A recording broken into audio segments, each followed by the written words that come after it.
il s'est pointé avec des lunettes de soleil dans une ville qui n'a pas vu l'astre briller depuis 1342 jours. Alors forcément, Bruno Retailleau a dû se justifier. En déplacement à Nantes ce vendredi, le ministre de l'Intérieur a goûté à ce qui se fait de mieux en ce moment dans l'Ouest. Du froid, des nuages et de la pluie.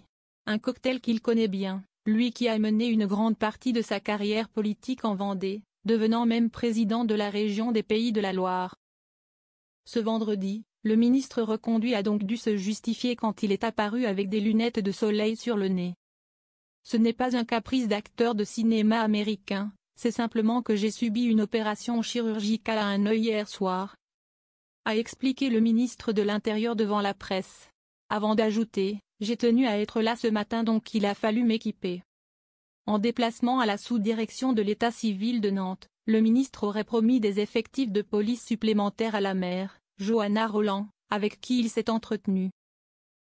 D'après Ouest France, le membre du gouvernement aurait au passage demandé à la maire socialiste d'augmenter les effectifs de sa police municipale et de gonfler le dispositif de vidéosurveillance. L'Algérie cherche à humilier la France. Alors que sa visite avait pour thème la question des visas, Bruno Retailleau a naturellement été interrogé sur l'aller-retour d'un influenceur algérien, rapatrié en France après le refus d'Alger de l'accueillir. L'Algérie cherche à humilier la France. On ne peut pas supporter cette situation, a estimé le ministre de l'Intérieur. Avant d'ajouter, je pense qu'on a atteint avec l'Algérie un seuil extrêmement inquiétant.